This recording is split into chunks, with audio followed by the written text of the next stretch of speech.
Shiva, Shiva, Shiva, Shiva, Shiva, Shiva, Shivaya. We'll pick Rama as an example because Rama is a big icon in India. See, he is born as a king and he's coronated as a king. But because of some crazy situations, he's forced to go and live in the jungle with his new bride, a young woman he marries. She's a princess. She's made to live in the palace. But now, with this young woman, he goes and lives in the jungle. So today in some stupid movie, they may show you scenes of how she's floating around in the jungle. No, you go and live in the jungle.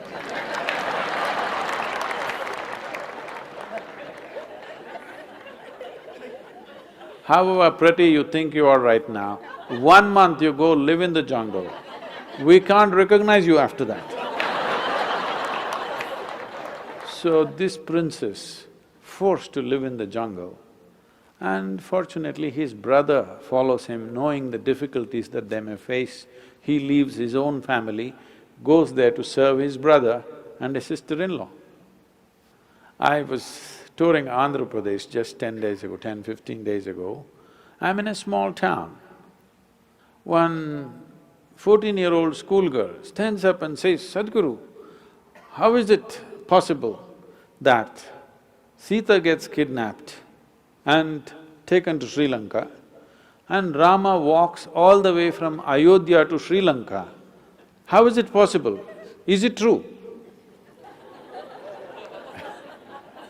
Then I asked her, "See, you're still a young girl, one day you will find a man. When you find a man, would you like to find a man that if you get lost somewhere, he will walk all the way? Or he thinks it's not practical?"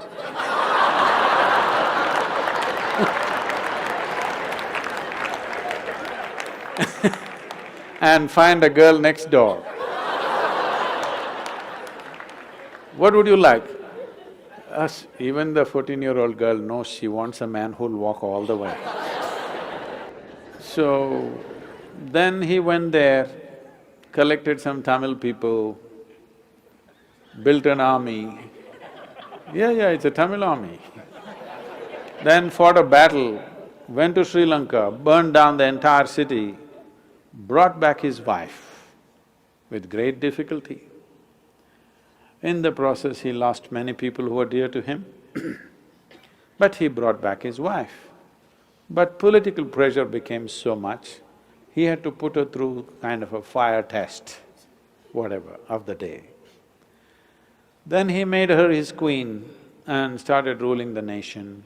Again, some political situations forced him. She was pregnant. At that time, he had to again send her back to the jungle. No sonogram. So he does not know whether it's a boy or a girl or boys or girls, what. She goes into the forest and delivers 2 boys, twins. Unknowingly, not knowing that they are his children, he fights a battle with them. He could have killed them, not knowing they are his children. If you somehow, so happened by accident, you killed your own children, can't be a worse tragedy in your life, isn't it? Terrible thing to do. He almost got close to it, he almost killed them, but fortunately they did not die in the battle. And then she died in the jungle, never again saw his face. You call this a successful life? I'm asking you, you call this a successful life? No.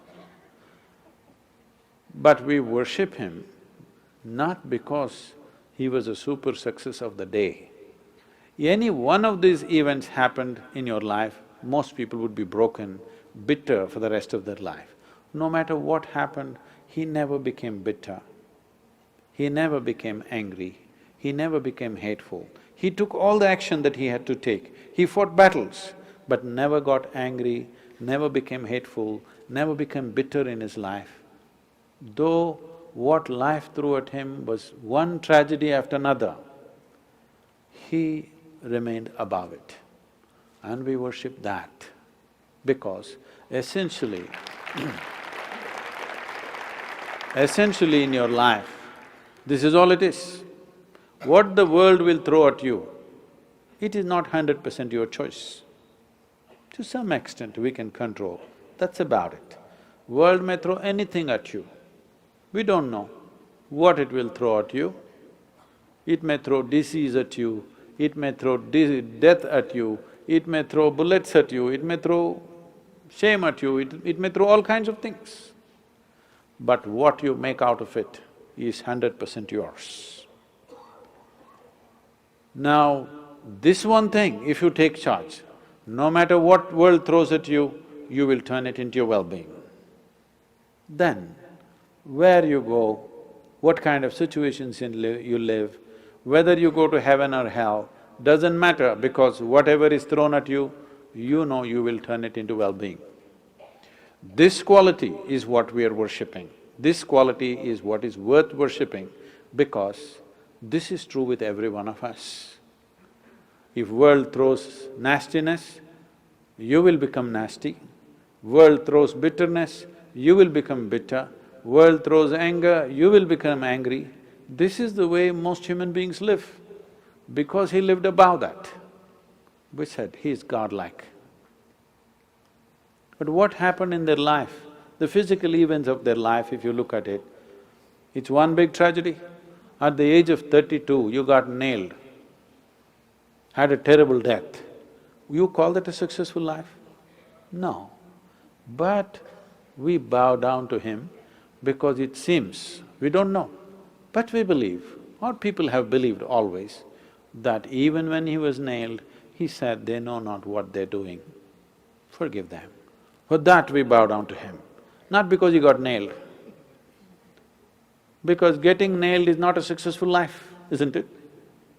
But even if you nail him, he did not lose his quality. For that we bow down. So that's all that matters to us, whether they existed or not. That they are an inspiration for you, whether everything that's said about them is true or not. Even this is not your problem. You're not a historian, all right? You just need some icon to move towards a better way of existing for yourself, that's all. What does it matter? Krishna did not exist, Jesus did not exist, what does it matter to you? 2000 years ago, whether a man lived or did not live, or it's just a figment of somebody's imagination, what does it matter? It is the quality that matters, isn't it?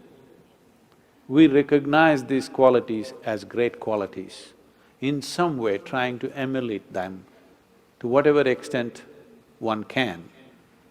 That's what we're looking at.